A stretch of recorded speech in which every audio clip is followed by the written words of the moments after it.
adalah mangrove. Mangrove adalah sebuah habitat unik di mana tanaman tumbuh di area intertidal, area yang sering terkena pasang surut. Dan disinilah subjek satwa kali ini menetap.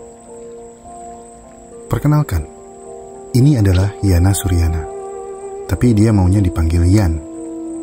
Yan adalah seekor ikan yang cukup unik di sini. Meskipun Yan adalah ikan, tapi ia bisa bertahan cukup lama di luar air. Yan adalah mudskipper.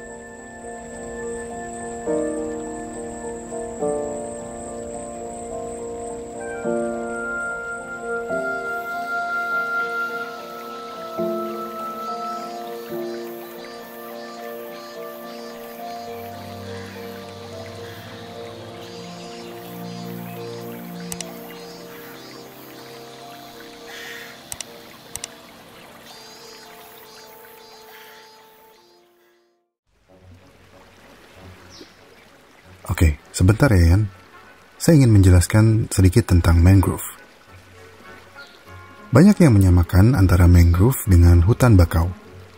Meskipun ada benarnya, tapi ini tidak sepenuhnya benar.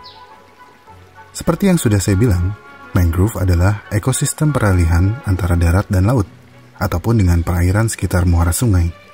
Sedangkan bakau atau Rhizospora merupakan salah satu spesies penyusun kawasan mangrove. Bakau berakar tunjang yang agak ngetril karena menyesuaikan diri dengan daerah mereka hidup. Sebagai bentuk adaptasi dari habitat yang mengalami fluktuasi perendaman air karena adanya pasang surut. Kalau kamu pakai celana panjang di pantai, pasti kamu akan menggulung celana kamu setinggi lutut. Nah, analogi tanaman bakau kira-kira seperti itu.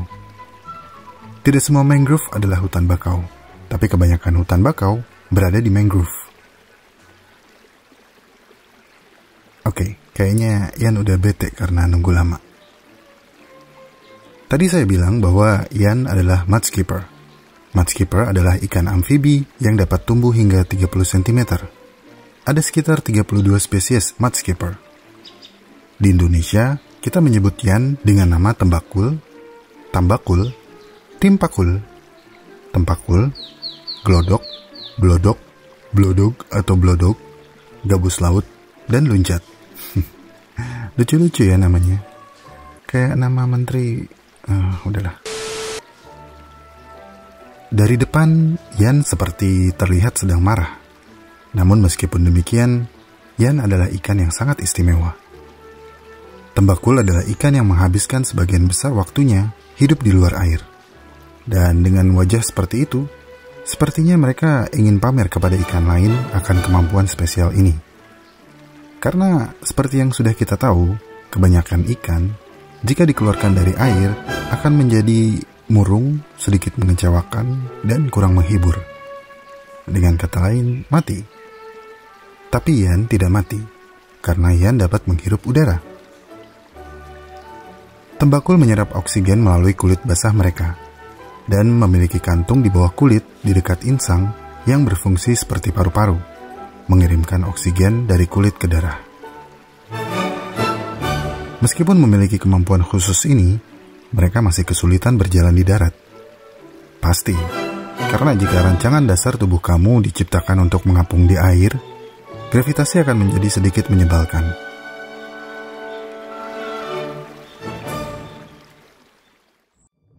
Hewan darat berasal dari nenek moyang ikan yang memiliki sirip bertulang yang dilapisi otot. Sirip yang bisa berevolusi menjadi kaki dan tangan yang kuat untuk membantu mendorong gravitasi saat mereka merangkak keluar air.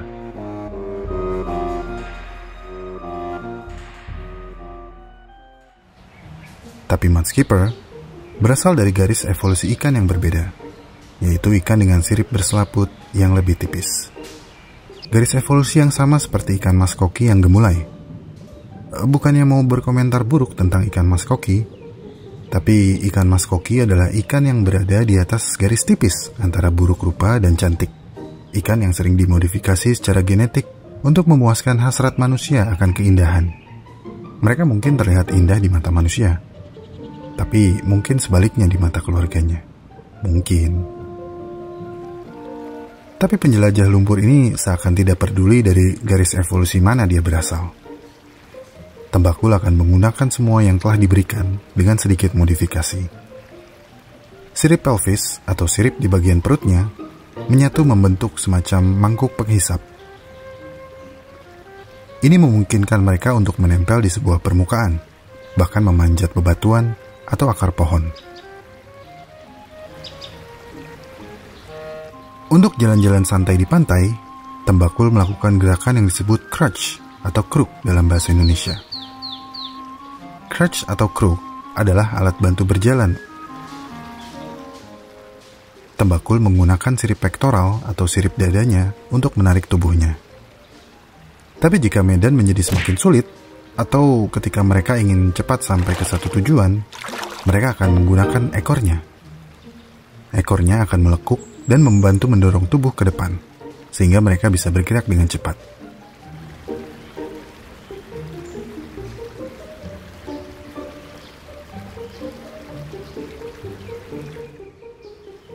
Pertanyaan ultimate pasti, mereka kan ikan.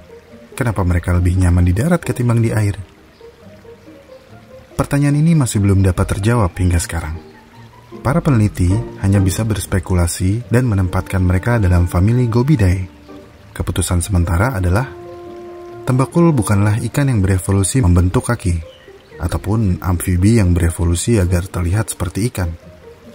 Tembakul adalah perenang yang dirancang memiliki kemampuan unggul dan anggun di air, tapi juga dapat beradaptasi dengan baik di luar air. Seperti platypus yang pernah dibahas di channel ini, tembakul memiliki fitur unik yang dimiliki beberapa hewan yang berbeda. Sesuai nama dan habitatnya, tembakul memakan lumpur. Mereka akan menyedot lumpur seperti vacuum cleaner. Karena lumpur di mangrove mengandung tanaman kecil, hewan mikro, dan nutrisi lainnya. Semuanya akan disaring dari lumpur dengan mulut khusus mereka. Selain lumpur, tembakul juga memangsa hewan lain. Beberapa spesies tembakul adalah karnivora, dan seperti karnivora pada umumnya, trik utama mereka adalah kecepatan menyergap. Memiliki kecepatan dan lompatan yang baik akan sangat membantu tembakul.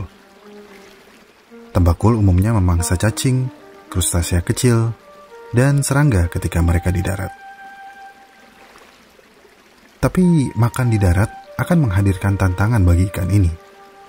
Pertama, menelan akan mengurangi air di mulut mereka, dan tembakul harus mengurangi pemakaian air jika mereka ingin bertahan di darat. Kedua, ikan lumpur ini tidak punya lidah, dan disinilah semua menjadi sangat menarik. Penelitian membuktikan bahwa untuk menelan makanan, tembakul sepertinya menggunakan air yang disimpannya di bagian mulutnya menjadi semacam lidah air. Jadi sebelum muncul ke permukaan, mereka mengisi rongga mulut mereka dengan air untuk menciptakan lidah hidrodinamik yang membantu mereka menangkap dan menelan mangsanya. Penemuan yang dilakukan oleh University of Antwerp yang dipimpin oleh Krijn Michael menunjukkan bahwa tembakul mendorong air keluar dari mulutnya saat ia mengambil makanannya, dan kemudian menghisap semuanya kembali ke perut. Dan air tersebut terbukti membantu mengangkut makanan ke bagian perut. Supaya hakul yakin, para peneliti melakukan penelitian yang berbeda dan meletakkan makanan di bagian tengah pembalut wanita. Iya, pembalut wanita. Karena air terserap pembalut, makanan tidak bisa kembali ke perut.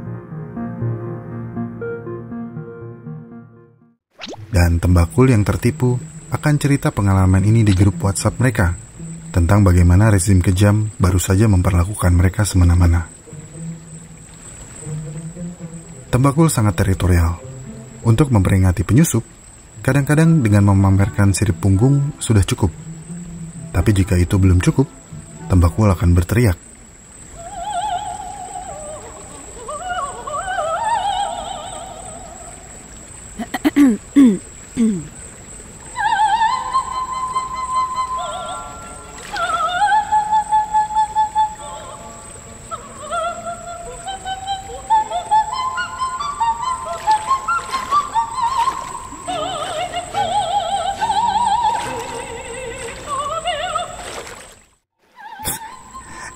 nggak gitu sih.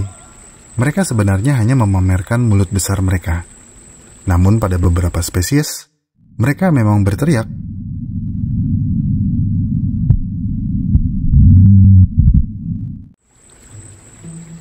Oh iya, kita jadi melupakan Yan. Saya sebenarnya membahas tembakul karena ingin teman-teman tahu bagaimana Yan PDKT sama gebetannya. Karena habitat mereka cenderung berlumpur, akan sulit untuk menarik perhatian siapapun kalau kamu terbalur lumpur. Untungnya, tembakul jantan memiliki tampilan memukau berestetika tinggi. Selain itu, mereka juga memiliki trik khusus untuk memikat para betina. Untuk menarik perhatian mereka, para pejantan akan melompat hingga setengah meter dari tanah. Betina memasang mata mereka agar bisa mendeteksi pejantan tampan mana yang bisa membuahi telurnya.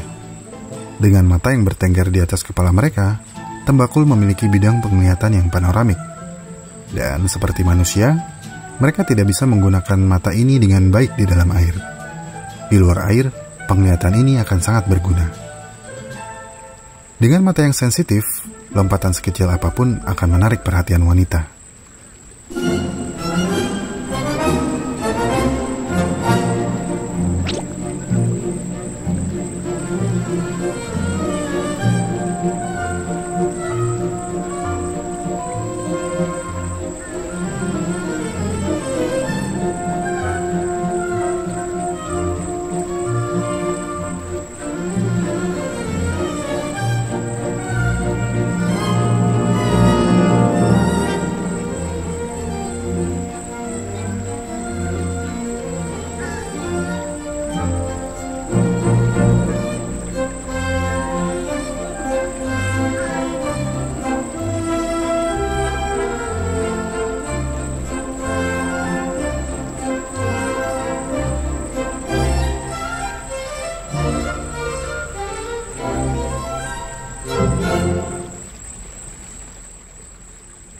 Setelah keduanya berhasil memikat dan terpikat, mereka akan menggali lubang di lumpur untuk menjaga privasi.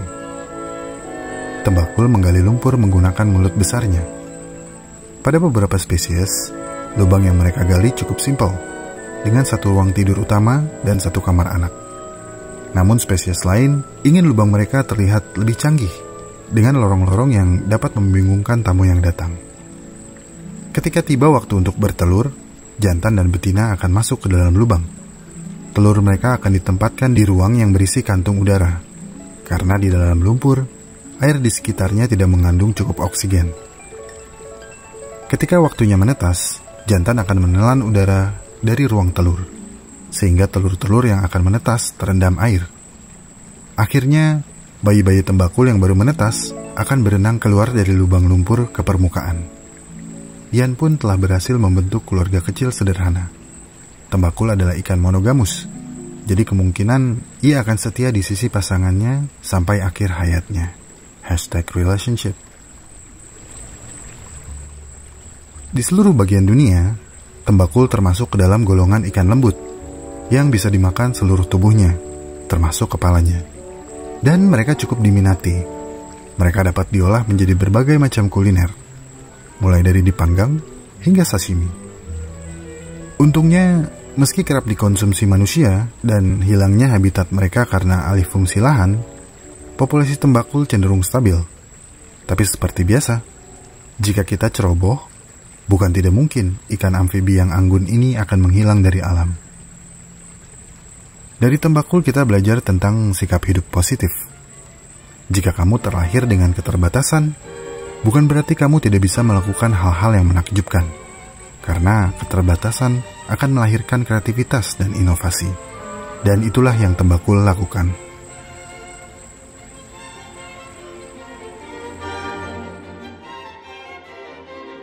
Terima kasih telah menonton sampai menit ini. Saya sangat-sangat menghargai support yang teman-teman berikan kepada Alam Semenit. Untuk teman-teman yang baru subscribe, selamat bergabung. Semoga apa yang disajikan Alam Semenit bisa membawa manfaat bagi kita semua. Dan kita akan ketemu lagi di video mendatang.